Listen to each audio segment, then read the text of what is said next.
الحمد لله الذي هدانا لهذا وما كنا لنهتدي لولا أن هدانا الله. أما بعد فأعوذ بالله من الشيطان الرجيم. بسم الله الرحمن الرحيم. وما أرسلناك إلا رحمة للعالمين. صدق الله العظيم. ناظرین، اللہ تعالیٰ نے 1,24,000 قوم و بیش پیغمبر اس دنیا میں مبعوث فرمائے. اللہ تعالیٰ نے ہر ایک کو ایک مقام بخشا. اللہ تعالیٰ نے ساری کائنات بنائی، کائنات کا نظام بنایا صرف اس لیے کہ اللہ کے محبوب پیغمبر حضرت محمد رسول اللہ صلی اللہ علیہ وسلم نے اس دنیا میں آنا. تو جس طرح کسی بڑی ہستی نے آنا ہوتا ہے، اسی طرح اللہ تعالیٰ اس کے آثار بھی نمودار فرماتے ہیں. ہر ایک شخص کو تسلیم کرے گا کہ ممتاز افراد کے سوانح زندگی میں شروع ہی سے ایسے آثار پائے جاتے ہیں جو ان کے روشن مستقبل کی پیشین گوئی کرتے ہیں. جب یہ ان ممتاز افراد انسانی کا یہ حال ہے تو خاندانوں، قوموں اور ملکوں کے صرف ظاہری رہنما اور رہبر ہوتے ہیں، تو اس حیثیت سے ان برتر ہستیوں کی نسبت کیا شبہ ہو سکتا ہے جو قوموں کے روحانی پیشوا اور انسانیت کے حقیقی رہبر اور رہنما ہوتے ہیں. چنانچہ حضرت صلی اللہ علیہ وسلم کے ابتدائی سوانح زندگی میں اس قسم کے واقعات بکثرت ملتے ہیں. سیر و دلائل کے مصنفین نے حضرت صلی اللہ علیہ وسلم کی ولادت سے لے کر بعثت تک کے ان تمام واقعات کو بڑی شرح و بسط سے بیان کیا ہے. مگر جیسا کہ پہلے آپ لوگوں نے سنا،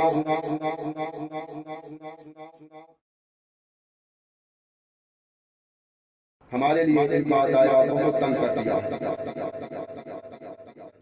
مگر جیسا کہ صحیح روایتوں سے اس عہد کے جو واقعات علامات نبوت کے تحت میں آ سکتے ہیں وہ میں آپ کے سامنے بیان کروں گا. سب سے پہلے حضرت آمنہ کا خواب. متعدد صحابیوں سے روایت ہے کہ صحابہ نے ایک دفعہ حضرت صلی اللہ علیہ وسلم سے دریافت کیا کہ یا رسول اللہ اپنا حال بیان فرمائیے. فرمایا میں اپنے باپ ابراہیم علیہ السلام کی دعا اور عیسیٰ علیہ السلام کی بشارت اور اپنی ماں کا خواب ہوں. میری ماں نے جب میں پیٹ میں تھا خواب دیکھا کہ ان کے بدن سے ایک نور نکلا ہے جس سے شام کے محل روشن ہو گئے. یہ خالد ابن معدان تابعی کی روایت ہے جو ابن سعد میں مرسل ہے مگر مستدرک میں ہے کہ انہوں نے اصحاب رسول صلی اللہ علیہ وسلم سے سنا. حضرت ارباز بن ساریہ صحابی کی روایت میں کچھ الفاظ زیادہ ہیں. انہوں نے کہا کہ میں نے رسول اللہ صلی اللہ علیہ وسلم کو کہتے سنا کہ میں خدا کا بندہ اور خاتم الانبیاء اس وقت سے ہوں کہ میرا باپ یعنی آدم آب و گل میں تھا. میں اس کی تفصیل بتاتا ہوں. میں اپنے باپ ابراہیم علیہ السلام کی دعا، عیسیٰ علیہ السلام کی بشارت اور اپنی ماں آمنہ کا خواب ہوں. اور اسی طرح پیغمبروں کی مائیں خواب دیکھا کرتی ہیں. حضرت صلی اللہ علیہ وسلم کی والدہ نے آپ صلی اللہ علیہ وسلم کی ولادت کے وقت خواب دیکھا کہ ایک نور ہے جس سے شام کے محل روشن ہو گئے. پھر یہ آیت پڑھی یا ایھا النبی انا ارسلناک شاہدا ومبشرا ونذیرا وداعیا الی اللہ باذنہ وسراجا منیرا. اے پیغمبر میں نے تجھ کو گواہ اور خوشخبری سنانے والا اور ڈرانے والا اور خدا کے حکم سے خدا کی طرف پکارنے والا اور روشن چراغ بنا کر بھیجا. ولادت نبی کی پیشین گوئیاں یہود و نصارہ میں احادیث سیر اور دلائل کی کتابوں میں ایسی روایتیں ہیں جن سے ثابت ہوتا ہے کہ ظہور نبی کے عہد میں یہود و نصارہ خاص طور سے آنے والے پیغمبر کے منتظر تھے اور اس کے جلد ظہور اور بعثت کی مختلف پیشین گوئیاں کر رہی تھے. ان روایتوں میں سے وہ ہر روایت بجائے خود ضعیف ہے مگر ان کی مجموعی حیثیت سے یہ قدر مشترک ضرور نکلتا ہے کہ یہ عہد ان لوگوں کے نزدیک آنے والے پیغمبر کے خاص انتظار کا تھا اور مدینہ کے لوگوں میں اور مکہ کے جویائے حق اشخاص نے اس پیغمبر کے ظہور کا خاص ذکر اور چرچا تھا. بت خانوں سے غیبی آوازیں. اسی طرح ان کتابوں میں بکثرت روایتیں ایسی ہیں جن میں بیان ہے کہ آپ کی پیدائش کے بعد لوگوں نے بت خانوں کے اندر غیبی آواز سنی کہ اب صنم خانوں کی بربادی کا زمانہ آ گیا، پیغمبر صادق کی ولادت ظہور میں آ چکی ہے۔ ان روایتوں کا اکثر حصہ سخت کمزور اور ناقابل اعتبار ہے، تاہم مجموعی شہادت سے اس قدر اخذ کیا جا سکتا ہے کہ اس عہد میں اس قسم کا کوئی واقعہ ضرور ہوا تھا۔ چنانچہ صحیح بخاری کے حوالے سے اس قسم کی ایک روایت آگے آتی ہے۔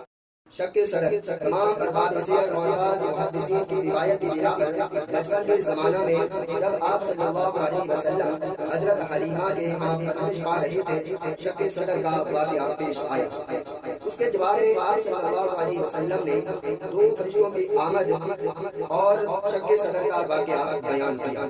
اس واقعہ کی سب سے مستند روایت وہ ہے جو حماد بن سلمہ اور ثابت البنانی کے واسطہ سے صحیح مسلم، مسند احمد اور ابن سعد وغیرہ میں ہے کہ آپ صلی اللہ علیہ وسلم ایک روز بچوں کے ساتھ کھیل رہے تھے کہ ایک آنے والا آیا اور اس نے آپ صلی اللہ علیہ وسلم کو پکڑ کر سینہ مبارک کو چاک کیا اور قلب اقدس سے خون کا ایک لوٹا نکال کر پھینک دیا اور کہا کہ یہی حصہ تجھے شیطان نے تھا۔ پھر سونے کے تشت میں زمزم کے پانی سے دھو کر برابر کر لڑکے بھاگے ہوئے حلیمہ کے پاس آئے کہ محمد کو کسی نے مار ڈالا۔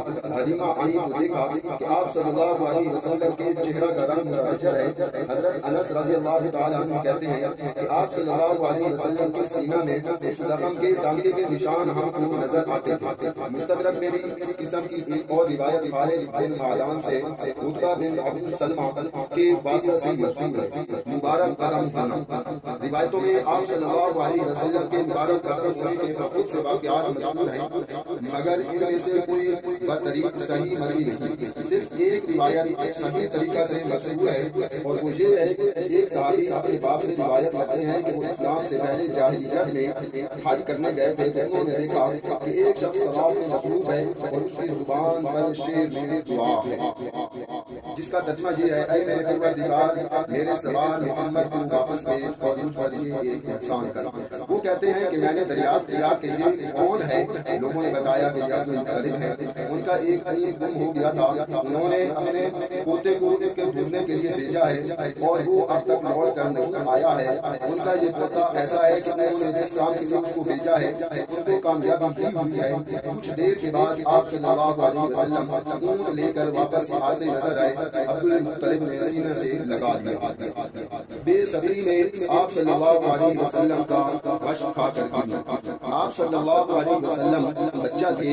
خانہ کعبہ کی تعمیر درپیش ہوئی، تمام شرفاء مکہ اس مقدس گھر کے معمار اور مزدور بنے۔ بچے اینٹیں اٹھا کر لا رہے تھے۔ انہی بچوں کی صف میں حضرت صلی اللہ علیہ وسلم اور آپ صلی اللہ علیہ وسلم کے چچا حضرت عباس رضی اللہ تعالی عنہ بھی تھے۔ حضرت عباس رضی اللہ تعالی عنہ نے حضرت صلی اللہ علیہ وسلم سے کہا کہ تہبند کھول کر گردن پر رکھ لو کہ پتھر کی ڈگر سے گردن پر خراش نہ آ جائے۔ حضرت صلی اللہ علیہ وسلم نے چچا کے حکم کی تعمیر کی۔ دفعتاً آپ صلی اللہ علیہ وسلم غش کھا کر گر پڑے اور آنکھیں پھٹ کر آسمان سے لگ گئی۔ جب ہوش آیا تو آپ صلی اللہ علیہ وسلم کی زبان پر یہ لفظ تھے: میرا دہبند، میرا دہبند۔ لوگوں نے دہبند قبر سے باندھ دیا۔ یہ صحیح ہے کی روایت ہے۔ حاکم اور ابو نعیم میں ہے کہ ابو طالب نے اس کے بعد واقعہ دریافت کیا تو فرمایا کہ مجھے ایک سفید پوش مرد نظر آیا جس نے کہا کہ صدر پوشی کر۔ بہقی اور ابن سعد میں اور حاکم کی دوسری روایت میں ہے کہ ندا آئی کہ محمد اپنے سطر کو چھپا۔ ان روایتوں میں ہے کہ غیر کی رہی آواز بھی آپ صلی اللہ علیہ وسلم کو سنائی دی۔ نیند طاری ہونا، حضرت علی رضی اللہ تعالی عنہ حضرت صلی اللہ علیہ وسلم سے سن کر بیان کرتے ہیں کہ آپ صلی اللہ علیہ وسلم نے فرمایا کہ بعثت سے پہلے صرف 2 دفعہ میرے دل میں برا خیال آیا اور دونوں دفعہ خدا نے مجھے بچا لیا۔ ایک دفعہ رات کو میں نوجوان چرواہوں کے ساتھ مکہ سے باہر تھا، میرے دل میں آیا کہ شہر کے اندر جا کر احباب اٹھاؤں۔ چلا تو سرے راہ شادی کا ایک جلسہ نظر آیا، میں دیکھنے کھڑا ہو گیا تو خدا نے مجھ پر نیند راضی کر دی تو اس وقت تک میں نہ جاگا جب تک سورج کی کرنوں نے آ کر میرے شانے نہ ہلائی۔ دوسری دفعہ جب خیال آیا تو پھر یہ واقعہ گزرا۔ اس کے بعد میں نے جاہلیت کا کوئی ارادہ نہ کیا یہاں تک کہ خدا نے مجھ کو نبوت سے مشرف کیا۔ صدائے غیر حضرت صلی اللہ علیہ وسلم کی وفات کے بعد کا واقعہ ہے کہ حضرت عمر رضی اللہ عنہ ایک ایک دفعہ بیٹھے تھے کہ سامنے سے ایک خوبصورت سا آدمی گزرا۔ حضرت عمر رضی اللہ تعالیٰ عنہ کو جھکوا کر حال پوچھا۔ اس نے کہا میں جاہلیت میں کافر تھا، دریافت کیا کہ اس زمانے میں عجیب ترین واقعہ تم نے کیا دیکھا؟ اس نے کہا میں بازار میں تھا کہ میرا موکل دن میرے پاس گھبرایا ہوا آیا اور کچھ اشعار پڑھی۔ حضرت عمر رضی اللہ تعالیٰ عنہ نے فرمایا اس نے سچ کہا، خود مجھ پر کسی قسم کا ایک واقعہ گزرا۔ ایک دفعہ میں جاہلیت کے بتوں کے پاس ہویا تھا کہ ایک آدمی بچڑا لے کر آیا، قربانی کی، ناگاہ اس کے اندر سے بڑے زور سے چیخنے والے کی آواز آئی۔ اس سے زیادہ چیخنے کی آواز میں نے کبھی نہیں سنی۔ آواز یہ تھی یا جریر امر نذیر رجل بصیر یقول لا الہ الا اللہ۔ اے جریر کامیاب بات، ایک فصیح آدمی کہتا ہے کہ خدا کے سوا کوئی خدا نہیں۔ حضرت عمر رضی اللہ تعالی عنہ فرماتے ہیں کہ یہ آواز سن کر سب لوگ کھول کر بھاگ نکلے، لیکن میں اپنی جگہ سے نہ چلا اور دل میں کہا کہ اصل حقیقت دریافت کر کے کروں گا۔ ناگاہ دوسری دفعہ پھر تیسری دفعہ وہی آواز آئی۔ اس واقعہ کو کچھ دن گزرے تھے کہ مکہ میں یہ شہرا ہوا کہ آپ صلی اللہ علیہ وسلم نے نبوت کا دعویٰ کیا۔ پتھروں سے سلام کی آواز۔ حضرت صلی اللہ علیہ وسلم نبوت کے بعد فرمایا کرتے تھے کہ میں مکہ کے اس پتھر کو پہچانتا ہوں جو مجھ کو نبوت سے پہلے سلام کیا کرتا تھا، میں اب بھی اس کو پہچانتا ہوں۔ یہ صحیح مسلم، مسند احمد اور دارمی کی روایت۔ دوسری روایتوں میں ہے کہ میں مکہ کے اس پتھر کو پہچانتا ہوں جو میری بعثت کے زمانہ میں مجھ کو سلام کیا کرتا تھا۔ خواب میں فرشتوں کی آمد۔ نبوت سے پہلے آن حضرت صلی اللہ علیہ وسلم کو حالت خواب میں فرشتے نظر آیا کرتے تھے۔ صحیح بخاری میں ہے کہ آغاز وحی سے پہلے خوابوں میں 3 فرشتے آپ صلی اللہ علیہ وسلم کے پاس تھے۔ آپ صلی اللہ علیہ وسلم دوسرے لوگوں کے ساتھ کعبہ کے احاطہ میں آرام فرما رہے تھے کہ ایک فرشتے نے پوچھا ان میں وہ کون ہے؟ بیچ والے نے جواب دیا ان میں جو سب سے بہتر ہے۔ تیسرے نے کہا وہ ان میں سے کسی تک کو دے دو۔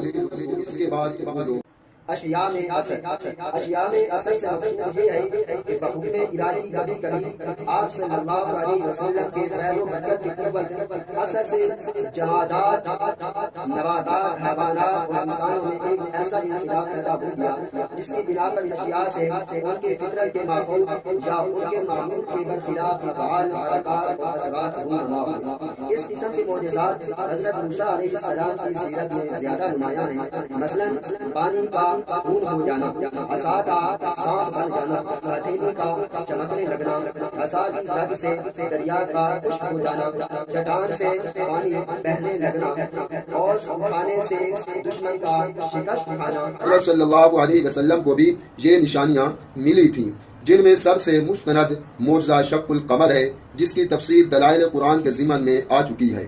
اس کے بعد ستون حنانہ یعنی مسجد نبوی کے ستون خرما سے گریہ و بکا کی آواز پیدا ہونے کا واقعہ ہے۔ ستون کا رونا۔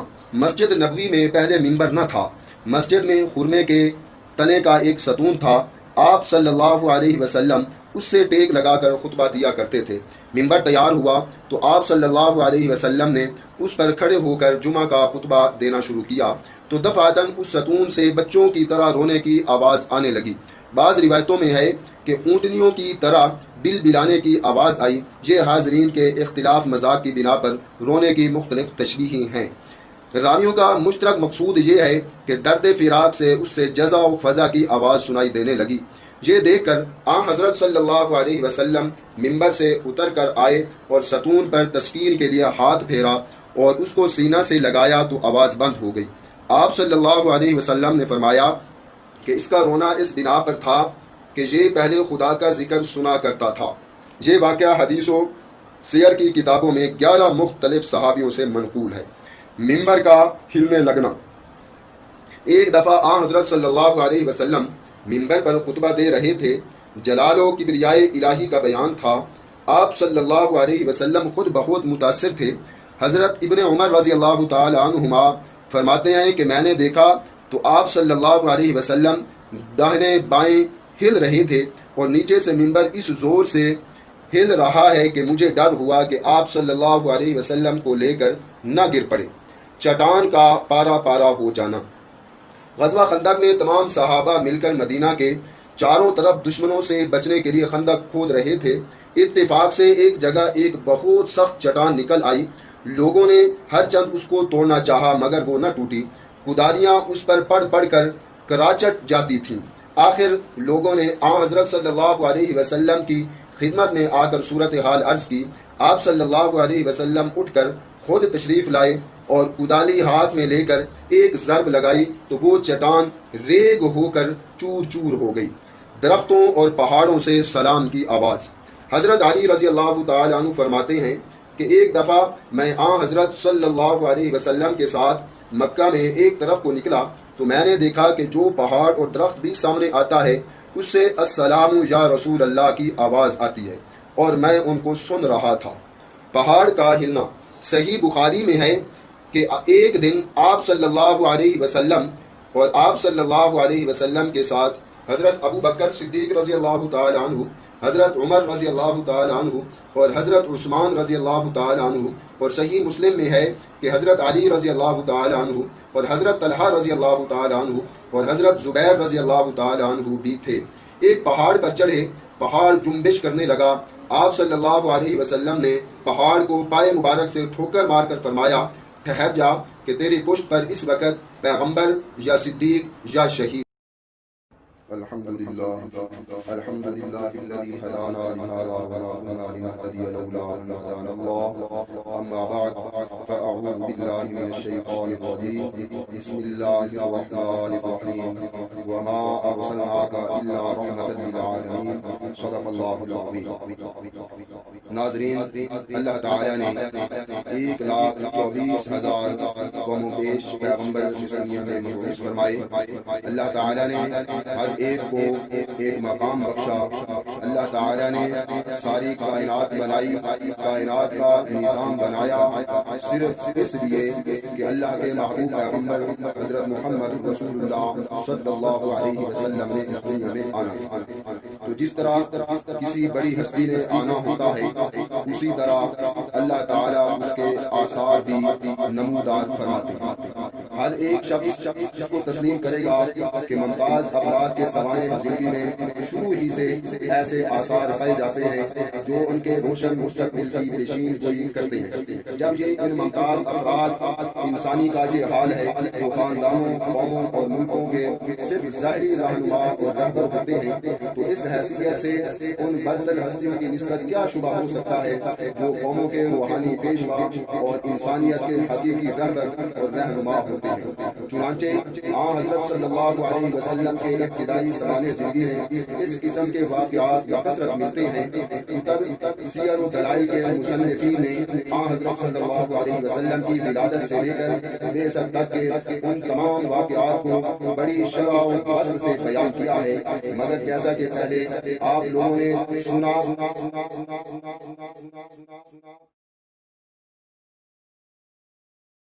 ہمارے لیے ان کا دائرہ بہت تنگ کر دیا،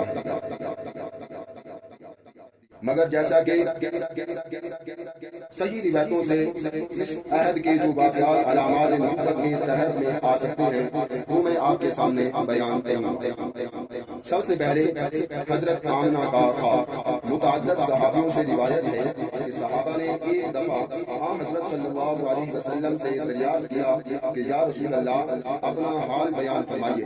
فرمایا میں اپنے بعد ابراہیم علیہ السلام کی دعا اور عیسیٰ علیہ السلام کی بشارت اور اپنی ماں کا خواب۔ میری ماں نے جب میں پیٹ میں تھا خواب دیکھا کہ ان کے بدن سے ایک نور نکلا ہے جس سے شام کے محل روشن ہو گئے۔ یہ خالد ابن معدان تابعی کی روایت ہے جو ابن سعد میں مرسل ہے، مگر مستدرک میں ہے کہ انہوں نے اصحاب رسول صلی اللہ علیہ وسلم سے سنا۔ حضرت ارباز بن ساریہ صحابی کی روایت میں کچھ الفاظ زیادہ ہیں۔ انہوں نے کہا کہ میں نے رسول اللہ صلی اللہ علیہ وسلم کو کہتے سنا کہ میں خدا کا بندہ اور خاتم الانبیاء اس وقت سے ہوں کہ میرا باپ یعنی آدم آب و گل میں تھا۔ میں اس کی تفصیل بتاتا ہوں۔ میں اپنے باپ ابراہیم علیہ السلام کی دعا، عیسیٰ علیہ السلام کی بشارت اور اپنی ماں آمنہ کا خواب اور اسی طرح پیغمبروں کی مائیں خواب دیکھا کرتی ہیں۔ حضرت صلی اللہ علیہ وسلم کی والدہ نے آپ صلی اللہ علیہ وسلم کی ولادت کے وقت خواب دیکھا کہ ایک نور ہے جس سے شام کے محل روشن ہو گئے۔ پھر یہ آیت پڑھی، یا ایھا النبی انا ارسلناک شاہدا ومبشرا ونذیرا وداعیا الی اللہ باذنہ وسراجا منیرا۔ اے پیغمبر، میں نے تجھ کو گواہ اور خوشخبری سنانے والا اور ڈرانے والا اور خدا کے حکم سے خدا کی طرف پکارنے والا اور روشن چراغ بنا کر بھیجا۔ ولادت نبی کی پیشین گوئیاں یہود و نصارہ میں، احادیث سیر اور دلائل کی کتابوں میں تو ایسی روایتیں ہیں جن سے ثابت ہوتا ہے کہ ظہور نبی کے عہد میں یہود و نصارہ خاص طور سے آنے والے پیغمبر کے منتظر تھے اور اس کے جلد ظہور اور بعثت کی مختلف پیشین گوئیاں کر رہی تھے۔ ان روایتوں میں سے وہ ہر روایت بجائے خود ضعیف ہے، مگر ان کی مجموعی حیثیت سے یہ قدر مشترک ضرور نکلتا ہے کہ یہ عہد ان لوگوں کے نزدیک آنے والے پیغمبر کے خاص انتظار کا تھا اور مدینہ کے لوگوں میں اور مکہ کے جویائے حق اشخاص نے اس پیغمبر کے ظہور کا خاص ذکر اور چرچا تھا۔ بت خانوں سے غیبی آوازیں۔ اسی طرح ان کتابوں میں بکثرت روایتیں ایسی ہیں جن میں بیان ہے کہ آپ کی پیدائش کے بعد لوگوں نے بت خانوں کے اندر غیبی آواز سنی کہ اب صنم خانوں کی بربادی کا زمانہ آ گیا، پیغمبر صادق کی ولادت ظہور میں آ چکی ہے۔ ان روایتوں کا اکثر حصہ سخت کمزور اور ناقابل اعتبار ہے، تاہم مجموعی شہادت سے اس قدر اخذ کیا جا سکتا ہے کہ اس عہد میں اس قسم کا کوئی واقعہ ضرور ہوا تھا۔ چنانچہ صحیح بخاری کے حوالے سے اس قسم کی ایک روایت آگے آتی ہے۔ شک صدر تمام ارباب سیر اور بعض محدثین کی روایت کی بنا پر بچپن کے زمانہ میں جب آپ صلی اللہ علیہ وسلم حضرت حلیمہ کے خانش پا رہے تھے، شک صدر کا واقعہ پیش آیا۔ اس کے جواب میں آپ صلی اللہ علیہ وسلم نے دو فرشتوں کی آمد اور شک صدر کا واقعہ بیان کیا۔ اس واقعہ کی سب سے مستند روایت وہ ہے جو حماد بن سلمہ اور ثابت البنانی کے واسطہ سے صحیح مسلم، مسند احمد اور ابن سعد وغیرہ میں ہے کہ آپ صلی اللہ علیہ وسلم ایک روز بچوں کے ساتھ کھیل رہے تھے کہ ایک آنے والا آیا اور اس نے آپ صلی اللہ علیہ وسلم کو پکڑ کر سینہ مبارک کو چاک کیا اور قلب اقدس سے خون کا ایک لوٹا نکال کر پھینک دیا اور کہا کہ یہی حصہ تجھے شیطان دیا تھا۔ پھر سونے کے تشت میں زمزم کے پانی سے دھو کر اس برابر کر لڑکے بھاگے ہوئے حلیمہ کے پاس آئے کہ محمد کو کسی نے مار ڈالا۔ حلیمہ آئی تو دیکھا کہ آپ صلی اللہ علیہ وسلم کے چہرہ کا رنگ متغیر ہے۔ حضرت انس رضی اللہ تعالیٰ عنہ کہتے ہیں کہ آپ صلی اللہ علیہ وسلم کے سینہ میں اس زخم کے ٹانکے کے نشان ہم کو نظر آتے تھے۔ مستدرک میں بھی اس قسم کی ایک اور روایت خالد بن معدان سے عتبہ بن عبد سلمہ کے واسطہ سے مشہور ہے۔ مبارک قدم ہونا، روایتوں میں آپ صلی اللہ علیہ وسلم کے مبارک قدم ہونے کے بہت سے واقعات مذکور ہیں، مگر ان میں سے کوئی بطریق صحیح نہیں۔ صرف ایک روایت صحیح طریقہ سے مذکور ہے اور وہ یہ ہے کہ ایک صحابی اپنے باپ سے روایت کرتے ہیں کہ وہ اسلام سے پہلے جاہلیت میں حج کرنے گئے تھے تو انہوں نے دیکھا کہ ایک شخص طواف میں مصروف ہے اور اس کی زبان پر شیر شیر دعا ہے، جس کا ترجمہ یہ ہے، اے میرے پروردگار میرے سوال محمد کو واپس بھیج اور مجھ پر یہ ایک احسان کر۔ وہ کہتے ہیں کہ میں نے دریافت کیا کہ یہ کون ہے، لوگوں نے بتایا کہ یہ کوئی غریب ہے، ان کا ایک پنی گم ہو گیا تھا، انہوں نے اپنے پوتے کو اس کے ڈھونڈنے کے لیے بھیجا ہے اور وہ اب تک لوٹ کر نہیں آیا ہے۔ ان کا یہ پوتا ایسا ہے کہ انہوں نے جس کام کے لیے اس کو بھیجا ہے ان کو کامیابی ہی ہوئی ہے۔ کچھ دیر کے بعد آپ صلی اللہ علیہ وسلم اونٹ لے کر واپس آتے نظر آئے، عبد المطلب نے سینہ سے لگا دیا۔ بے صبری میں آپ صلی اللہ علیہ وسلم کا غش کھا کر آپ صلی اللہ علیہ وسلم بچہ تھے، خانہ کعبہ کی تعمیر درپیش شریف تمام شرفاء مکہ اس مقدس گھر کے معمار اور مزدور بنے۔ بچے اینٹیں اٹھا اٹھا کر لا رہے تھے، انہی بچوں کی صف میں حضرت صلی اللہ علیہ وسلم اور آپ صلی اللہ علیہ وسلم کے چچا حضرت عباس رضی اللہ تعالی عنہ بھی تھے۔ حضرت عباس رضی اللہ تعالی عنہ نے حضرت صلی اللہ علیہ وسلم سے کہا کہ تہبند کھول کر گردن پر رکھ لو کہ پتھر کی ڈگر سے گردن پر خراش نہ آ جائے۔ حضرت صلی اللہ علیہ وسلم نے چچا کے حکم کی تعمیر کی دفعتاً آپ صلی اللہ علیہ وسلم غش کھا کر گر پڑے اور آنکھیں پھٹ کر آسمان سے لگ گئی. جب ہوش آیا تو آپ صلی اللہ علیہ وسلم کی زبان پر یہ لفظ تھے میرا دہبند میرا دہبند. لوگوں نے دہبند قبر سے باندھ دیا. یہ صحیح ہے کی روایت ہے. حاکم اور ابو نعیم میں ہے کہ ابو طالب نے اس کے بعد واقعہ دریافت کیا تو فرمایا کہ مجھے ایک سفید پوش مرد نظر آیا جس نے کہا کہ صدر پوشی کر. بہقی اور ابن سعد میں اور حاکم کی دوسری روایت میں ہے کہ ندا آئی کہ محمد اپنے صدر کو چھپا. ان روایتوں میں ہے کہ غیر کی یہ پہلی آواز تھی جو آپ صلی اللہ علیہ وسلم کو سنائی دی. نیند طاری ہونا. حضرت علی رضی اللہ تعالی عنہ حضرت صلی اللہ علیہ وسلم سے سن کر بیان کرتے ہیں کہ آپ صلی اللہ علیہ وسلم نے فرمایا کہ بعثت سے پہلے صرف 2 دفعہ میرے دل میں برا خیال آیا اور دونوں دفعہ خدا نے مجھے بچا لیا. ایک دفعہ رات کو میں نوجوان جوانوں کے ساتھ مکہ سے باہر تھا. میرے دل میں آیا کہ شہر کے اندر جا کر مختلف احباب اٹھاؤں. چلا تو سرے راہ شادی کا ایک جلسہ نظر آیا. میں دیکھنے کھڑا ہو گیا تو خدا نے مجھ پر نیند گاہی کر دی. تو اس وقت تک میں نہ جاگا جب تک سورج کی کرنوں نے آ کر میرے شانے نہ گرائی. دوسری دفعہ جب خیال آیا تو پھر یہ واقعہ پورا. اس کے بعد میں نے جاہلیت کا کوئی ارادہ نہ کیا یہاں تک کہ خدا نے مجھ کو نبوت سے مشرف کیا. صدائے غیر. حضرت صلی اللہ علیہ وسلم کی وفات کے بعد کا واقعہ ہے کہ حضرت عمر رضی اللہ عنہ ایک دفعہ بیٹھے تھے. سامنے سے ایک خوبصورت سا آدمی گزرا. حضرت عمر رضی اللہ تعالی عنہ کو چھپا کر حال پوچھا. اس نے کہا میں جاہلیت میں کافر تھا. دریافت کیا کہ اس زمانے میں عجیب ترین واقعہ تم نے کیا دیکھا. اس نے کہا میں بازار میں تھا کہ میرا موکل دن میرے پاس گھبرایا ہوا آیا اور اشعار پڑھی. حضرت عمر رضی اللہ تعالی عنہ نے فرمایا اس نے سچ کہا. خود مجھ پر کسی قسم کا ایک واقعہ گزرا. ایک دفعہ میں جاہلیت کے بتوں کے پاس سویا تھا. ایک آدمی بچڑا لے کر آیا اپنی قربانی کی. ناگاہ اس کے اندر سے بڑے زور سے چیخنے والے کی آواز آئی. اس سے زیادہ چیخنے کی آواز میں نے کبھی نہیں سنی. آواز یہ تھی یا جریر امر نذیر رجل فصیح یقول لا الہ الا اللہ. اے جریر کامیاب بات ایک فصیح آدمی کہتا ہے کہ خدا کے سوا کوئی خدا نہیں. حضرت عمر رضی اللہ تعالی عنہ فرماتے ہیں کہ یہ آواز سن کر سب لوگ سن کر بھاگ نکلے. لیکن میں اپنی جگہ سے نہ چلا اور دل میں کہا کہ اصل حقیقت دریافت کر کے کروں گا. ناگاہ دوسری دفعہ پھر تیسری دفعہ وہی آواز آئی. اس واقعہ کو کچھ ہی دن گزرے تھے کہ مکہ میں یہ شہرا ہوا کہ آپ صلی اللہ علیہ وسلم نے نبوت کا دعویٰ کیا. پتھروں سے سلام کی آواز.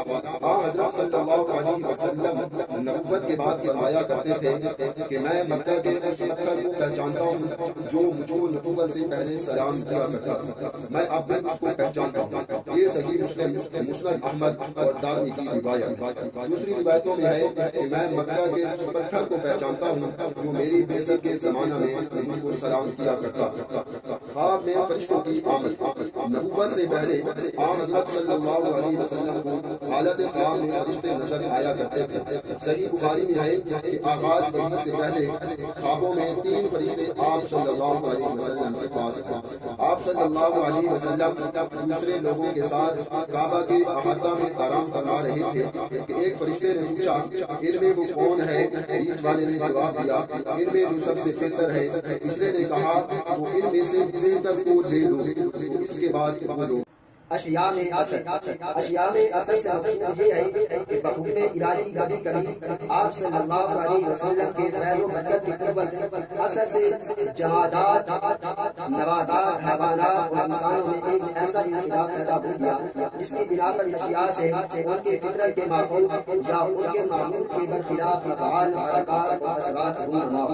اس قسم کے معجزات حضرت موسیٰ علیہ السلام کی سیرت میں زیادہ نمایاں ہیں. مثلا پانی کا خون ہو جانا, عصا کا سانپ بن جانا, ہتھیلی کا چمکنے لگنا, عصا کی زد سے دریا کا خشک ہو جانا, چٹان سے پانی بہنے لگنا اور کھانے سے دشمن کا شکست کھانا. حضرت صلی اللہ علیہ وسلم کو بھی یہ نشانیاں ملی تھیں جن میں سب سے مستند معجزہ شق القمر ہے جس کی تفسیر دلائل قرآن کے ضمن میں آ چکی ہے.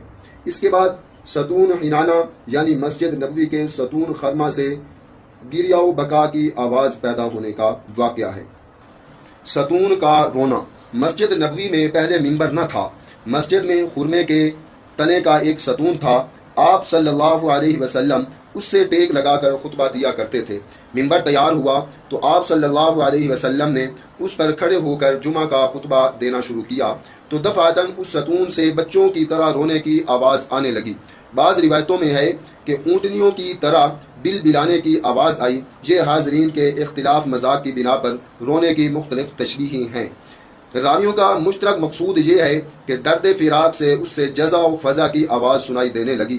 یہ دیکھ کر حضرت صلی اللہ علیہ وسلم منبر سے اتر کر آئے اور ستون پر تسکین کے لیے ہاتھ پھیرا اور اس کو سینہ سے لگایا تو آواز بند ہو گئی۔ آپ صلی اللہ علیہ وسلم نے فرمایا کہ اس کا رونا اس بنا پر تھا کہ یہ پہلے خدا کا ذکر سنا کرتا تھا۔ یہ واقعہ حدیث و سیر کی کتابوں میں 11 مختلف صحابیوں سے منقول ہے۔ منبر کا ہلنے لگنا۔ ایک دفعہ حضرت صلی اللہ علیہ وسلم منبر پر خطبہ دے رہے تھے، جلال و کبریائے الہی کا بیان تھا۔ آپ صلی اللہ علیہ وسلم خود بہت متاثر تھے۔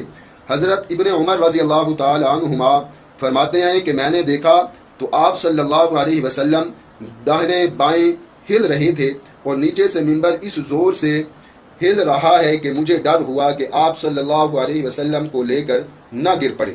چٹان کا پارا پارا ہو جانا۔ غزوہ خندق میں تمام صحابہ مل کر مدینہ کے چاروں طرف دشمنوں سے بچنے کے لیے خندق کھود رہے تھے۔ اتفاق سے ایک جگہ ایک بہت سخت چٹان نکل آئی۔ لوگوں نے ہر چند اس کو توڑنا چاہا مگر وہ نہ ٹوٹی۔ کداریاں اس پر پڑ پڑ کر کراچٹ جاتی تھیں۔ آخر لوگوں نے حضرت صلی اللہ علیہ وسلم کی خدمت میں آ کر صورتحال عرض کی۔ آپ صلی اللہ علیہ وسلم اٹھ کر خود تشریف لائے اور کدالی ہاتھ میں لے کر ایک ضرب لگائی تو وہ چٹان ریگ ہو کر چور چور ہو گئی۔ درختوں اور پہاڑوں سے سلام کی آواز۔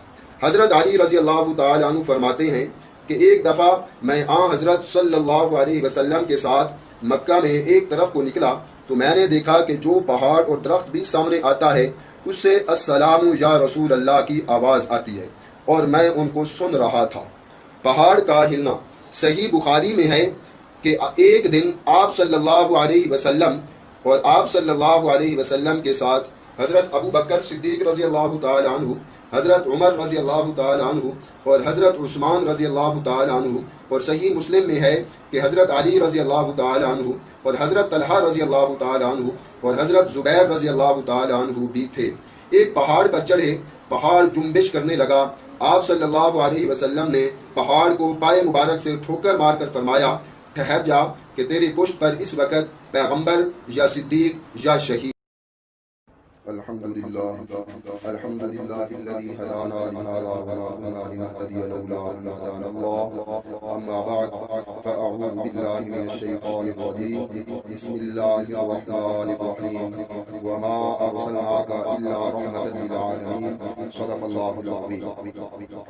ناظرین، اللہ تعالیٰ نے 1,24,000 قوم و بیش پیغمبر اس دنیا میں مبعوث فرمائے۔ اللہ تعالیٰ نے ہر ایک کو ایک مقام بخشا۔ اللہ تعالیٰ نے ساری کائنات بنائی، کائنات کا نظام بنایا صرف اس لیے کہ اللہ کے محبوب پیغمبر حضرت محمد رسول اللہ صلی اللہ علیہ وسلم نے اس دنیا میں آنا۔ تو جس طرح کسی بڑی ہستی نے آنا ہوتا ہے اسی طرح اللہ تعالیٰ اس کے آثار بھی نمودار فرماتے ہیں۔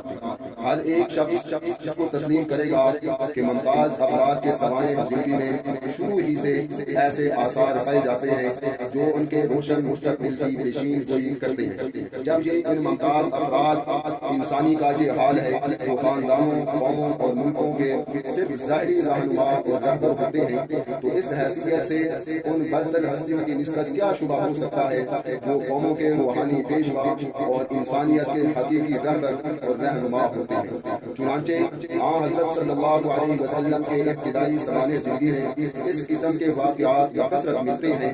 تب سیر و دلائل کے مصنفین نے حضرت صلی اللہ علیہ وسلم کی ولادت سے لے کر بعثت تک کے ان تمام واقعات کو بڑی شرح و فصل سے بیان کیا ہے، مگر جیسا کہ پہلے آپ لوگوں نے سنا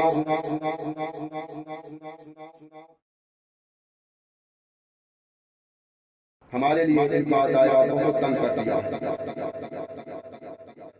مگر جیسا کہ صحیح روایتوں سے اس عہد کے جو واقعات علامات نبوت کے تحت میں آ سکتے ہیں وہ میں آپ کے سامنے بیان کروں گا۔ سب سے پہلے حضرت آمنہ کا خواب۔ متعدد صحابیوں سے روایت ہے کہ صحابہ نے ایک دفعہ حضرت صلی اللہ علیہ وسلم سے دریافت کیا کہ یا رسول اللہ اپنا حال بیان فرمائیے۔ فرمایا میں اپنے باپ ابراہیم علیہ السلام کی دعا اور عیسیٰ علیہ السلام کی بشارت اور اپنی ماں کا خواب ہوں۔ میری ماں نے جب میں پیٹ میں تھا خواب دیکھا کہ ان کے بدن سے ایک نور نکلا ہے جس سے شام کے محل روشن ہو گئے۔ یہ خالد ابن معدان تابعی کی روایت ہے جو ابن سعد میں مرسل ہے، مگر مستدرک میں ہے کہ انہوں نے اصحاب رسول صلی اللہ علیہ وسلم سے سنا۔ حضرت ارباز بن ساریہ صحابی کی روایت میں کچھ الفاظ زیادہ ہیں۔ انہوں نے کہا کہ میں نے رسول اللہ صلی اللہ علیہ وسلم کو کہتے سنا کہ میں خدا کا بندہ اور خاتم الانبیاء اس وقت سے ہوں کہ میرا باپ یعنی آدم آب و گل میں تھا۔ میں اس کی تفصیل بتاتا ہوں۔ میں اپنے باپ ابراہیم علیہ السلام کی دعا، عیسیٰ علیہ السلام کی بشارت اور اپنی ماں آمنہ کا خواب، اور اسی طرح پیغمبروں کی مائیں خواب دیکھا کرتی ہیں۔ حضرت صلی اللہ علیہ وسلم کی والدہ نے آپ صلی اللہ علیہ وسلم کی ولادت کے وقت خواب دیکھا کہ ایک نور ہے جس سے شام کے محل روشن ہو گئے۔ پھر یہ آیت پڑھی یا ایھا النبی انا ارسلناک شاہدا ومبشرا ونذیرا وداعیا الی اللہ باذنہ وسراجا منیرا۔ اے پیغمبر میں نے تجھ کو گواہ اور خوشخبری سنانے والا اور ڈرانے والا اور خدا کے حکم سے خدا کی طرف پکارنے والا اور روشن چراغ بنا کر بھیجا۔ ولادت نبی کی پیشین گوئیاں یہود و نصارہ میں، احادیث سیر اور دلائل کی کتابوں میں تو ایسی روایتیں ہیں جن سے ثابت ہوتا ہے کہ ظہور نبی کے عہد میں یہود و نصارہ خاص طور سے آنے والے پیغمبر کے منتظر تھے اور اس کے جلد ظہور اور بعثت کی مختلف پیشین گوئیاں کر رہے تھے۔ ان روایتوں میں سے وہ ہر روایت بجائے خود ضعیف ہے، مگر ان کی مجموعی حیثیت سے یہ قدر مشترک ضرور نکلتا ہے کہ یہ عہد ان لوگوں کے نزدیک آنے والے پیغمبر کے خاص انتظار کا تھا، اور مدینہ کے لوگوں میں اور مکہ کے جویائے حق اشخاص نے اس پیغمبر کے ظہور کا خاص ذکر اور چرچا تھا۔ بت خانوں سے غیبی آوازیں۔ اسی طرح ان کتابوں میں بکثرت روایتیں ایسی ہیں جن میں بیان ہے کہ آپ کی پیدائش کے بعد لوگوں نے بت خانوں کے اندر غیبی آواز سنی کہ اب صنم خانوں کی بربادی کا زمانہ آ گیا، پیغمبر صادق کی ولادت ظہور میں آ چکی ہے۔ ان روایتوں کا اکثر حصہ سخت کمزور اور ناقابل اعتبار ہے، تاہم مجموعی شہادت سے اس قدر اخذ کیا جا سکتا ہے کہ اس عہد میں اس قسم کا کوئی واقعہ ضرور ہوا تھا۔ چنانچہ صحیح بخاری کے حوالے سے اس قسم کی ایک روایت آگے آتی ہے۔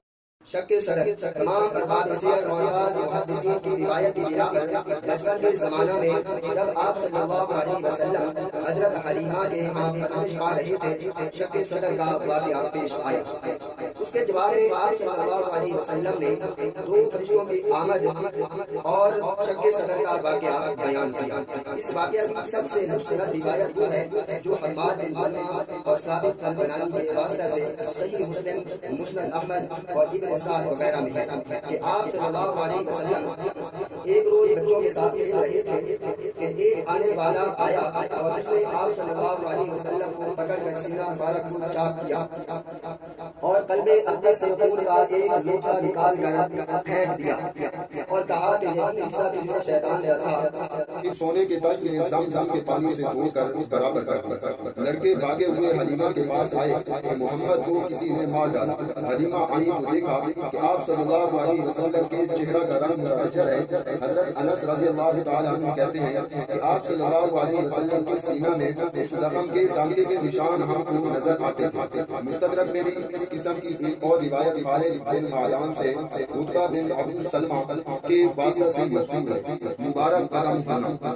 روایتوں میں آپ صلی اللہ علیہ وسلم کے مبارک قدم ہونے کے بہت سے واقعات مذکور ہیں، مگر ان میں سے کوئی کوئی بطریق صحیح مروی نہیں، صرف ایک روایت صحیح طریقہ سے مذکور ہے، اور وہ یہ ہے کہ ایک صحابی اپنے باپ سے روایت کرتے ہیں کہ وہ اسلام سے پہلے جاہلیت میں حج کرنے گئے تھے تو انہوں نے دیکھا کہ ایک شخص طواف میں مصروف ہے اور اس کی زبان پر شیر شیر دعا ہے، جس کا ترجمہ یہ ہے: اے میرے پروردگار، میرے سوال محمد کو واپس بھیج اور مجھ پر یہ ایک احسان کر۔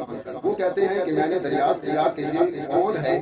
لوگوں نے بتایا کہ یہ کوئی غریب ہے، ان کا ایک پنی گم ہو گیا تھا، انہوں نے اپنے پوتے کو اس کے ڈھونڈنے کے لیے بھیجا ہے اور وہ اب تک لوٹ کر نہیں آیا ہے۔ ان کا یہ پوتا ایسا ہے کہ انہوں نے جس کام کے لیے اس کو بھیجا ہے ان کو کامیابی بھی ہوئی ہے۔ کچھ دیر کے بعد آپ صلی اللہ علیہ وسلم اونٹ لے کر واپس آتے نظر آئے، عبد المطلب نے سینہ سے لگا دیا۔ بے صبری میں آپ صلی اللہ علیہ وسلم کا غش کھا کر گیا۔ آپ صلی اللہ علیہ وسلم بچہ تھے، خانہ کعبہ کی تعمیر درپیش ہوئی، تمام شرفاء مکہ اس مقدس گھر کے معمار اور مزدور بنے، بچے اینٹیں اٹھا اٹھا کر لا رہے تھے۔ انہی بچوں کی صف میں حضرت صلی اللہ علیہ وسلم اور آپ صلی اللہ علیہ وسلم کے چچا حضرت عباس رضی اللہ تعالی عنہ بھی تھے۔ حضرت عباس رضی اللہ تعالی عنہ نے حضرت صلی اللہ علیہ وسلم سے کہا کہ تہبند کھول کر گردن پر رکھ لو کہ پتھر کی ڈگر سے گردن پر خراش نہ آ جائے۔ حضرت صلی اللہ علیہ وسلم نے چچا کے جسم کی تعمیر کی۔ دفعتاً آپ صلی اللہ علیہ وسلم غش کھا کر گر پڑے اور آنکھیں پھٹ کر آسمان سے لگ گئی۔ جب ہوش آیا کہ آپ صلی اللہ علیہ وسلم کی زبان پر یہ لفظ تھے: میرا تہبند، میرا تہبند۔ لوگوں نے تہبند کمر سے باندھ دیا۔ یہ صحیح ہے کی روایت ہے۔ حاکم اور ابو نعیم میں ہے کہ ابو طالب نے اس کے بعد واقعہ دریافت کیا تو فرمایا کہ مجھے ایک سفید پوش مرد نظر آیا جس نے کہا کہ سطر پوشی کر۔ بہقی اور ابن سعد میں اور حاکم کی دوسری روایت میں ہے کہ ندا آئی کہ محمد اپنے سطر کو چھپا۔ ان روایتوں میں ہے کہ غیر کی یہ پہلی آواز تھی جو آپ صلی اللہ علیہ وسلم کو سنائی دی۔ نیند طاری ہونا۔ حضرت علی رضی اللہ تعالی عنہ حضرت صلی اللہ علیہ وسلم سے سن کر بیان کرتے ہیں کہ آپ صلی اللہ علیہ وسلم نے فرمایا کہ بعثت سے پہلے صرف 2 دفعہ میرے دل میں برا خیال آیا اور دونوں دفعہ خدا نے مجھے بچا لیا۔ ایک دفعہ رات کو میں نوجوان جوانوں کے ساتھ مکہ سے باہر تھا، میرے دل میں آیا کہ شہر کے اندر جا کر احباب اٹھاؤں۔ چلا تو سرے راہ شادی کا ایک جلسہ نظر آیا، میں دیکھنے کھڑا ہو گیا تو خدا نے مجھ پر نیند لگائی کر دی تو اس وقت تک میں نہ جاگا جب تک سورج کی کرنوں نے آ کر میرے شانے نہ گرائی۔ دوسری دفعہ جب خیال آیا تو پھر یہی واقعہ پورا۔ اس کے بعد میں نے جاہلیت کا ارادہ نہ کیا یہاں تک کہ خدا نے مجھ کو نبوت سے مشرف کیا۔ صدائے غیب۔ حضرت صلی اللہ علیہ وسلم کی وفات کے بعد کا واقعہ ہے کہ حضرت عمر رضی اللہ تعالی عنہ ایک دفعہ بیٹھے تھے، سامنے سے ایک خوبصورت سا آدمی گزرا۔ حضرت عمر رضی اللہ تعالی عنہ نے چھپا کر حال پوچھا۔ اس نے کہا میں جاہلیت میں کافر تھا، دریافت کیا کہ اس زمانے میں عجیب ترین واقعہ تم نے کیا دیکھا؟ اس نے کہا میں بازار میں تھا کہ میرا موکل جن میرے پاس گھبرایا ہوا آیا اور کچھ اشعار پڑھے۔ حضرت عمر رضی اللہ تعالی عنہ نے فرمایا اس نے سچ کہا، خود مجھ پر کسی قسم کا ایک واقعہ گزرا۔ ایک دفعہ میں جاہلیت کے بتوں کے پاس سویا تھا کہ ایک آدمی کچرا لے کر آیا کی قربانی کی، ناگاہ اس کے اندر سے بڑے زور سے چیخنے والے کی آواز آئی، اس سے زیادہ چیخنے کی آواز میں نے کبھی نہیں سنی۔ آواز یہ تھی: یا جریر امر نجیر رجل فصیح یقول لا الہ الا اللہ۔ اے جریر کامیاب بات، ایک فصیح آدمی کہتا ہے کہ خدا کے سوا کوئی خدا نہیں۔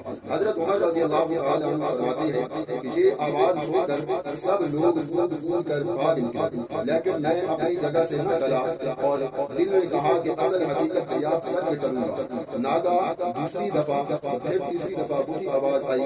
اس واقعہ کو کچھ دن گزرے تھے کہ مکہ میں یہ شہرا ہوا کہ آپ صلی اللہ علیہ وسلم نے نبوت کا دعویٰ کیا۔ پتھروں سے سلام کی آواز۔ حضرت صلی اللہ علیہ وسلم نبوت کے بعد فرمایا کرتے تھے کہ میں مکہ کے اس پتھر کو پہچانتا ہوں جو مجھ کو نبوت سے پہلے سلام کیا کرتا تھا، میں اب بھی اس کو پہچانتا ہوں۔ یہ صحیح مسلم، مسند احمد اور دارمی کی روایت۔ دوسری روایتوں میں ہے کہ میں مکہ کے اس پتھر کو پہچانتا ہوں جو میری بعثت کے زمانہ میں مجھ کو سلام کیا کرتا تھا۔ خواب میں فرشتوں کی آمد۔ نبوت سے پہلے حضرت صلی اللہ علیہ وسلم کو حالت خواب میں فرشتے نظر آیا کرتے تھے۔ صحیح بخاری میں ہے کہ آغاز وحی سے پہلے خوابوں میں 3 فرشتے آپ صلی اللہ علیہ وسلم کے پاس تھے۔ آپ صلی اللہ علیہ وسلم دوسرے لوگوں کے ساتھ کعبہ کے احاطہ میں آرام فرما رہے تھے کہ ایک فرشتے نے پوچھا ان میں وہ کون ہے؟ بیچ والے نے جواب دیا ان میں جو سب سے بہتر ہے۔ تیسرے نے کہا وہ ان میں سے بہتر کو لے لو، اس کے بعد بولو۔ اشیاء میں اثر سے مقصود یہ ہے کہ بحکم الہی کبھی کبھی آپ صلی اللہ علیہ وسلم کے خیر و برکت کی قوت اثر سے جمادات، نباتات، حیوانات اور انسانوں میں ایک ایسا انقلاب پیدا ہو گیا جس کی بنا پر اشیاء سے ان کے فطرت کے ماحول یا ان کے معمول کے برخلاف فعال حرکات اور اثرات رونما ہوئے۔ اس قسم کے معجزات حضرت موسیٰ علیہ السلام کی سیرت میں زیادہ نمایاں ہیں۔ مثلاً پانی کا خون ہو جانا، عصا کا سانپ بن جانا، ہتھیلی کا چمکنے لگنا، عصا کی زد سے دریا کا خشک ہو جانا، چٹان سے پانی بہنے لگنا اور کھانے سے دشمن کا شکست کھانا۔ حضرت صلی اللہ علیہ وسلم کو بھی یہ نشانیاں ملی تھیں، جن میں سب سے مستند معجزہ شق القمر ہے، جس کی تفسیر دلائل قرآن کے ضمن میں آ چکی ہے۔ اس کے بعد ستون حنانہ یعنی مسجد نبوی کے ستون خرما سے گریہ و بکا کی آواز پیدا ہونے کا واقعہ ہے۔ ستون کا رونا۔ مسجد نبوی میں پہلے منبر نہ تھا۔ مسجد میں خرمے کے تنے کا ایک ستون تھا۔ آپ صلی اللہ علیہ وسلم اس سے ٹیک لگا کر خطبہ دیا کرتے تھے۔ منبر تیار ہوا تو آپ صلی اللہ علیہ وسلم نے اس پر کھڑے ہو کر جمعہ کا خطبہ دینا شروع کیا تو دفعتاً اس ستون سے بچوں کی طرح رونے کی آواز آنے لگی۔ بعض روایتوں میں ہے کہ اونٹنیوں کی طرح بل بلانے کی آواز آئی۔ یہ حاضرین کے اختلاف مذاق کی بنا پر رونے کی مختلف تشریحیں ہیں۔ راویوں کا مشترک مقصود یہ ہے کہ درد فراق سے اس سے جزا و فضا کی آواز سنائی دینے لگی۔ یہ دیکھ کر حضرت صلی اللہ علیہ وسلم منبر سے اتر کر آئے اور ستون پر تسکین کے لیے ہاتھ پھیرا اور اس کو سینہ سے لگایا تو آواز بند ہو گئی۔ آپ صلی اللہ علیہ وسلم نے فرمایا کہ اس کا رونا اس بنا پر تھا کہ یہ پہلے خدا کا ذکر سنا کرتا تھا۔ یہ واقعہ حدیث و سیر کی کتابوں میں 11 مختلف صحابیوں سے منقول ہے۔ منبر کا ہلنے لگنا۔ ایک دفعہ حضرت صلی اللہ علیہ وسلم منبر پر خطبہ دے رہے تھے۔ جلال و کبریائے الہی کا بیان تھا۔ آپ صلی اللہ علیہ وسلم خود بہت متاثر تھے۔ حضرت ابن عمر رضی اللہ تعالی عنہما فرماتے ہیں کہ میں نے دیکھا تو آپ صلی اللہ علیہ وسلم داہنے بائیں ہل رہے تھے اور نیچے سے منبر اس زور سے ہل رہا ہے کہ مجھے ڈر ہوا کہ آپ صلی اللہ علیہ وسلم کو لے کر نہ گر پڑے۔ چٹان کا پارا پارا ہو جانا۔ غزوہ خندق میں تمام صحابہ مل کر مدینہ کے چاروں طرف دشمنوں سے بچنے کے لیے خندق کھود رہے تھے۔ اتفاق سے ایک جگہ ایک بہت سخت چٹان نکل آئی۔ لوگوں نے ہر چند اس کو توڑنا چاہا مگر وہ نہ ٹوٹی۔ کداریاں اس پر پڑ کر کراچٹ جاتی تھیں۔ آخر لوگوں نے حضرت صلی اللہ علیہ وسلم کی خدمت میں آ کر صورتحال عرض کی۔ آپ صلی اللہ علیہ وسلم اٹھ کر خود تشریف لائے اور کدالی ہاتھ میں لے کر ایک ضرب لگائی تو وہ چٹان ریگ ہو کر چور چور ہو گئی۔ درختوں اور پہاڑوں سے سلام کی آواز۔ حضرت علی رضی اللہ تعالی عنہ فرماتے ہیں کہ ایک دفعہ میں حضرت صلی اللہ علیہ وسلم کے ساتھ مکہ میں ایک طرف کو نکلا تو میں نے دیکھا کہ جو پہاڑ اور درخت بھی سامنے آتا ہے اس سے السلام یا رسول اللہ کی آواز آتی ہے اور میں ان کو سن رہا تھا۔ پہاڑ کا ہلنا۔ صحیح بخاری میں ہے کہ ایک دن آپ صلی اللہ علیہ وسلم اور آپ صلی اللہ علیہ وسلم کے ساتھ حضرت ابو بکر صدیق رضی اللہ تعالی عنہ، حضرت عمر رضی اللہ تعالی عنہ اور حضرت عثمان رضی اللہ تعالی عنہ، اور صحیح مسلم میں ہے کہ حضرت علی رضی اللہ تعالی عنہ اور حضرت طلحہ رضی اللہ تعالی عنہ اور حضرت زبیر رضی اللہ تعالی عنہ بھی تھے۔ ایک پہاڑ پر چڑھے، پہاڑ جنبش کرنے لگا۔ آپ صلی اللہ علیہ وسلم نے پہاڑ کو پائے مبارک سے ٹھوکر مار کر فرمایا ٹھہر جا کہ تیری پشت پر اس وقت پیغمبر یا صدیق یا شہید۔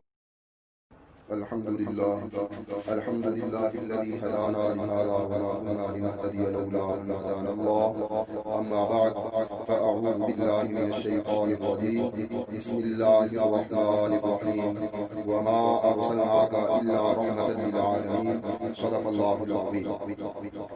ناظرین، اللہ تعالیٰ نے 1,24,000 قوم و بیش پیغمبر اس دنیا میں مبعوث فرمائے. اللہ تعالیٰ نے ہر ایک کو ایک مقام بخشا. اللہ تعالیٰ نے ساری کائنات بنائی، کائنات کا نظام بنایا صرف اس لیے کہ اللہ کے محبوب پیغمبر حضرت محمد رسول اللہ صلی اللہ علیہ وسلم نے اس دنیا میں آنا.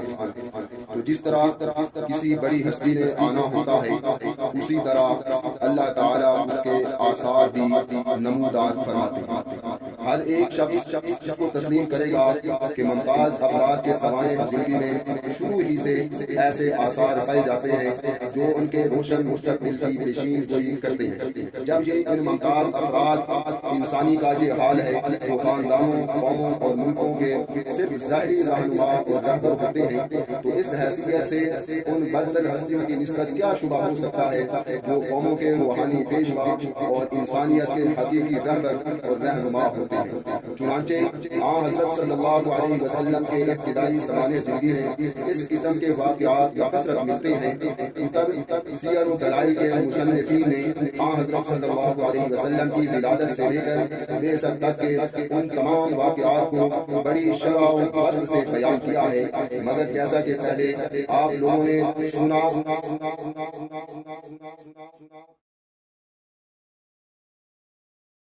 ہمارے لیے ان کا دائرہ بہت تنگ کر دیا. مگر جیسا کہ صحیح روایتوں سے اس عہد کے جو واقعات علامات نبوت کے تحت میں آ سکتے ہیں وہ میں آپ کے سامنے بیان کروں گا. سب سے پہلے حضرت آمنہ کا خواب. متعدد صحابیوں سے روایت ہے کہ صحابہ نے ایک دفعہ حضرت صلی اللہ علیہ وسلم سے دریافت کیا کہ یا رسول اللہ اپنا حال بیان فرمائیے. فرمایا میں اپنے باپ ابراہیم علیہ السلام کی دعا اور عیسیٰ علیہ السلام کی بشارت اور اپنی ماں کا خواب ہوں. میری ماں نے جب میں پیٹ میں تھا خواب دیکھا کہ ان کے بدن سے ایک نور نکلا ہے جس سے شام کے محل روشن ہو گئے. یہ خالد ابن معدان تابعی کی روایت ہے جو ابن سعد میں مرسل ہے مگر مستدرک میں ہے کہ انہوں نے اصحاب رسول صلی اللہ علیہ وسلم سے سنا. حضرت ارباز بن ساریہ صحابی کی روایت میں کچھ الفاظ زیادہ ہیں. انہوں نے کہا کہ میں نے رسول اللہ صلی اللہ علیہ وسلم کو کہتے سنا کہ میں خدا کا بندہ اور خاتم الانبیاء اس وقت سے ہوں کہ میرا باپ یعنی آدم آب و گل میں تھا. میں اس کی تفصیل بتاتا ہوں. میں اپنے باپ ابراہیم علیہ السلام کی دعا، عیسیٰ علیہ السلام کی بشارت اور اپنی ماں آمنہ کا خواب ہوں. اور اسی طرح پیغمبروں کی مائیں خواب دیکھا کرتی ہیں. حضرت صلی اللہ علیہ وسلم کی والدہ نے آپ صلی اللہ علیہ وسلم کی ولادت کے وقت خواب دیکھا کہ ایک نور ہے جس سے شام کے محل روشن ہو گئے. پھر یہ آیت پڑھی یا ایھا النبی انا ارسلناک شاہدا ومبشرا ونذیرا وداعیا الی اللہ باذنہ وسراجا منیرا. اے پیغمبر میں نے تجھ کو گواہ اور خوشخبری سنانے والا اور ڈرانے والا اور خدا کے حکم سے خدا کی طرف پکارنے والا اور روشن چراغ بنا کر بھیجا. ولادت نبی کی پیشین گوئیاں یہود و نصارہ میں، احادیث، سیر اور دلائل کی کتابوں میں ایسی روایتیں ہیں جن سے ثابت ہوتا ہے کہ ظہور نبی کے عہد میں یہود و نصارہ خاص طور سے آنے والے پیغمبر کے منتظر تھے اور اس کے جلد ظہور اور بعثت کی مختلف پیشین گوئیاں کر رہی تھے. ان روایتوں میں سے وہ ہر روایت بجائے خود ضعیف ہے مگر ان کی مجموعی حیثیت سے یہ قدر مشترک ضرور نکلتا ہے کہ یہ عہد ان لوگوں کے نزدیک آنے والے پیغمبر کے خاص انتظار کا تھا اور مدینہ کے لوگوں میں اور مکہ کے جویائے حق اشخاص نے اس پیغمبر کے ظہور کا خاص ذکر اور چرچا تھا. بت خانوں سے غیبی آوازیں. اسی طرح ان کتابوں میں بکثرت روایتیں ایسی ہیں جن میں بیان ہے کہ آپ کی پیدائش کے بعد لوگوں نے بت خانوں کے اندر غیبی آواز سنی کہ اب صنم خانوں کی بربادی کا زمانہ آ گیا، پیغمبر صادق کی دلالت ظہور میں آ چکی ہے۔ ان روایتوں کا اکثر حصہ سخت کمزور اور ناقابل اعتبار ہے، تاہم مجموعی شہادت سے اس قدر اخذ کیا جا سکتا ہے کہ اس عہد میں اس قسم کا کوئی واقعہ ضرور ہوا تھا۔ چنانچہ صحیح بخاری کے حوالے سے اس قسم کی ایک روایت آگے آتی ہے۔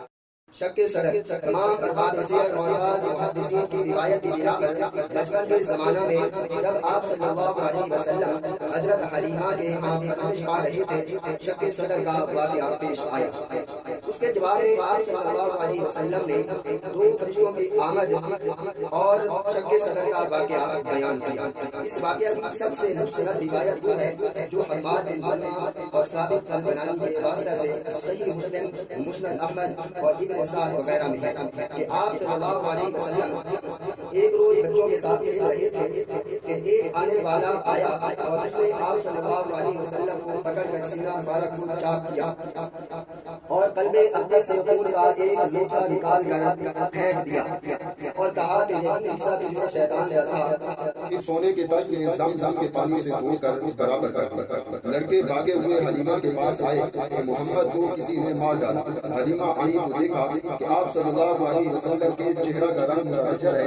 حضرت انس رضی اللہ تعالی عنہ کہتے ہیں کہ آپ صلی اللہ علیہ وسلم کے سینہ میں اس زخم کے ٹانکے کے نشان ہم کو نظر آتے تھے۔ مستدرک میں بھی اس قسم کی ایک اور روایت خالد بن معدان سے عتبہ بن عبد سلمہ کے واسطہ سے مذکور ہے۔ مبارک قدم ہونا، روایتوں میں آپ صلی اللہ علیہ وسلم کے مبارک قدم ہونے کے بہت سے واقعات مذکور ہیں، مگر ان میں سے کوئی بطریق صحیح مروی نہیں۔ صرف ایک روایت صحیح طریقہ سے مذکور ہے اور وہ یہ ہے کہ ایک صحابی اپنے باپ سے روایت کرتے ہیں کہ وہ اسلام سے پہلے جاہلیت میں حج کرنے گئے تھے تو انہوں نے دیکھا کہ ایک شخص طواف میں مصروف ہے اور اس کی زبان پر شعر میں دعا ہے، جس کا ترجمہ یہ ہے: اے میرے پروردگار، میرے سوار محمد کو واپس بھیج اور ان پر یہ ایک احسان کر۔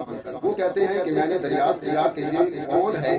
لوگوں نے بتایا کہ یہ کوئی غریب ہے، ان کا ایک علی گم ہو گیا تھا، انہوں نے اپنے پوتے کو اس کے ڈھونڈنے کے لیے بھیجا ہے اور وہ اب تک لوٹ کر نہیں آیا ہے۔ ان کا یہ پوتا ایسا ہے کہ انہوں نے جس کام کے لیے اس کو بھیجا ہے ان کو کامیابی ہی ہوئی ہے۔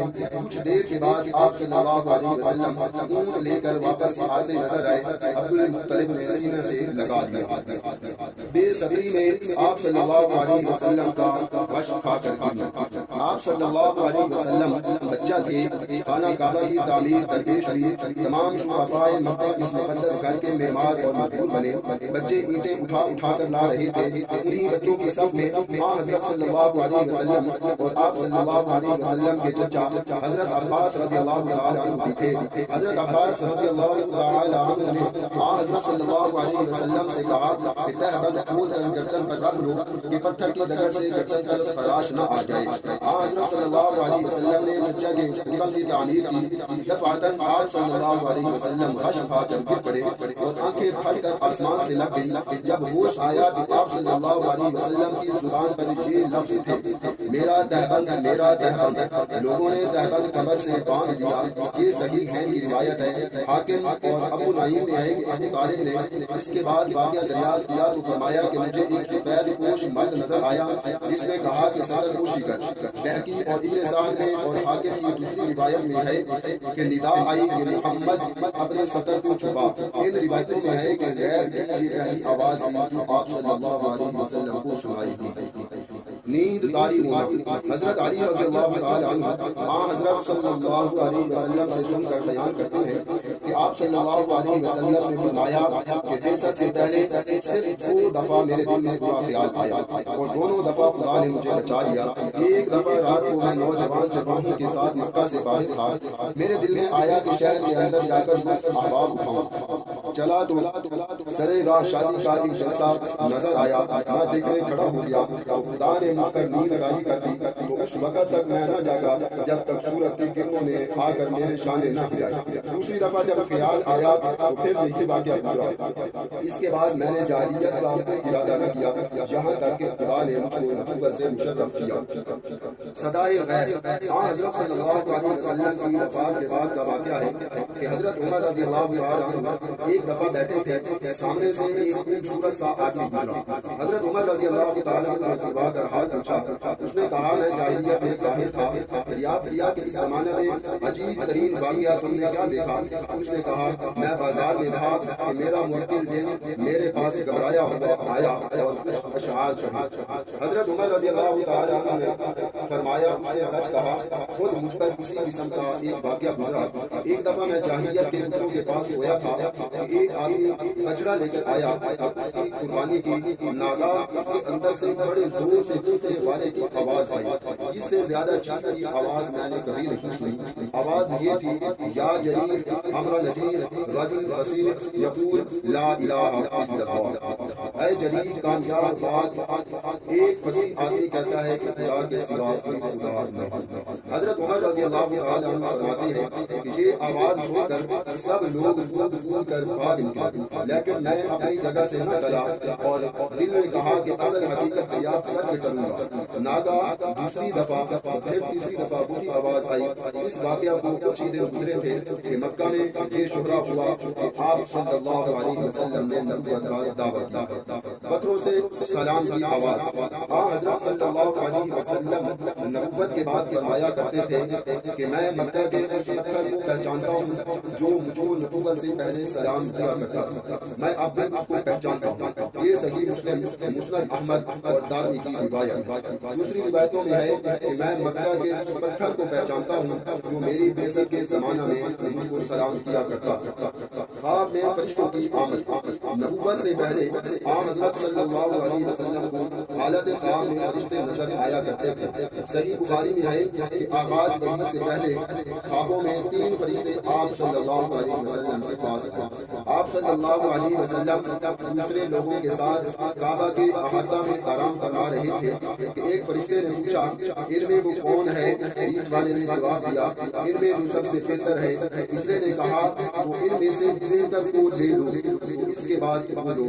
اشیاء میں اصل سے مقصود یہ ہے کہ بحکم الہی کبھی کبھی آپ صلی اللہ علیہ وسلم کے فیض و برکت کی قوت اثر سے جمادات، نباتات، حیوانات اور انسانوں میں ایک ایسا انقلاب پیدا ہو گیا جس کی بنا پر اشیاء سے ان کے فطرت کے معقول یا ان کے معمول کے برخلاف افعال، حرکات اور اثرات ہوا۔ اس قسم کے معجزات حضرت موسیٰ علیہ السلام کی سیرت میں زیادہ نمایاں ہیں۔ مثلاً پانی کا خون ہو جانا، عصا کا سانپ بن جانا، ہتھیلی کا چمکنے لگنا، عصا کی زد سے دریا کا خشک ہو جانا، چٹان سے پانی بہنے لگنا اور کھانے سے دشمن کا شکست کھانا۔ حضرت صلی اللہ علیہ وسلم کو بھی یہ نشانیاں ملی تھیں، جن میں سب سے مستند معجزہ شق القمر ہے جس کی تفسیر دلائل قرآن کے ضمن میں آ چکی ہے۔ اس کے بعد ستون حنانہ یعنی مسجد نبوی کے ستون خرمہ سے گریہ و بکا کی آواز پیدا ہونے کا واقعہ ہے۔ ستون کا رونا۔ مسجد نبوی میں پہلے منبر نہ تھا، مسجد میں خرمے کے تنے کا ایک ستون تھا۔ آپ صلی اللہ علیہ وسلم اس سے ٹیک لگا کر خطبہ دیا کرتے تھے۔ منبر تیار ہوا تو آپ صلی اللہ علیہ وسلم نے اس پر کھڑے ہو کر جمعہ کا خطبہ دینا شروع کیا تو دفعتاً اس ستون سے بچوں کی طرح رونے کی آواز آنے لگی۔ بعض روایتوں میں ہے کہ اونٹنیوں کی طرح بل بلانے کی آواز آئی۔ یہ حاضرین کے اختلاف مذاق کی بنا پر رونے کی مختلف تشریحیں ہیں۔ راویوں کا مشترک مقصود یہ ہے کہ درد فراق سے اس سے جزا و فضا کی آواز سنائی دینے لگی۔ یہ دیکھ کر آن حضرت صلی اللہ علیہ وسلم منبر سے اتر کر آئے اور ستون پر تسکین کے لیے ہاتھ پھیرا اور اس کو سینہ سے لگایا تو آواز بند ہو گئی۔ آپ صلی اللہ علیہ وسلم نے فرمایا کہ اس کا رونا اس بنا پر تھا کہ یہ پہلے خدا کا ذکر سنا کرتا تھا۔ یہ واقعہ حدیث و سیر کی کتابوں میں 11 مختلف صحابیوں سے منقول ہے۔ منبر کا ہلنے لگنا۔ ایک دفعہ آن حضرت صلی اللہ علیہ وسلم منبر پر خطبہ دے رہے تھے، جلال و کبریائے الہی کا بیان تھا۔ آپ صلی اللہ علیہ وسلم خود بہت متاثر تھے۔ حضرت ابن عمر رضی اللہ تعالی عنہما فرماتے ہیں کہ میں نے دیکھا تو آپ صلی اللہ علیہ وسلم داہنے بائیں ہل رہے تھے اور نیچے سے منبر اس زور سے ہل رہا ہے کہ مجھے ڈر ہوا کہ آپ صلی اللہ علیہ وسلم کو لے کر نہ گر پڑے۔ چٹان کا پارا پارا ہو جانا۔ غزوہ خندق میں تمام صحابہ مل کر مدینہ کے چاروں طرف دشمنوں سے بچنے کے لیے خندق کھود رہے تھے، اتفاق سے ایک جگہ ایک بہت سخت چٹان نکل آئی۔ لوگوں نے ہر چند اس کو توڑنا چاہا مگر وہ نہ ٹوٹی، کدالیاں اس پر پڑ پڑ کر کراچٹ جاتی تھیں۔ آخر لوگوں نے حضرت صلی اللہ علیہ وسلم کی خدمت میں آ کر صورتحال عرض کی۔ آپ صلی اللہ علیہ وسلم اٹھ کر خود تشریف لائے اور کدالی ہاتھ میں لے کر ایک ضرب لگائی تو وہ چٹان ریگ ہو کر چور چور ہو گئی۔ درختوں اور پہاڑوں سے سلام کی آواز۔ حضرت علی رضی اللہ تعالیٰ عنہ فرماتے ہیں کہ ایک دفعہ میں حضرت صلی اللہ علیہ وسلم کے ساتھ مکہ میں ایک طرف کو نکلا تو میں نے دیکھا کہ جو پہاڑ اور درخت بھی سامنے آتا ہے اس سے السلام یا رسول اللہ کی آواز آتی ہے اور میں ان کو سن رہا تھا۔ پہاڑ کا ہلنا۔ صحیح بخاری میں ہے کہ ایک دن آپ صلی اللہ علیہ وسلم اور آپ صلی اللہ علیہ وسلم کے ساتھ حضرت ابو بکر صدیق رضی اللہ تعالی عنہ، حضرت عمر رضی اللہ تعالی عنہ اور حضرت عثمان رضی اللہ تعالی عنہ، اور صحیح مسلم میں ہے کہ حضرت علی رضی اللہ تعالی عنہ اور حضرت طلحہ رضی اللہ تعالی عنہ اور حضرت زبیر رضی اللہ تعالی عنہ بھی تھے۔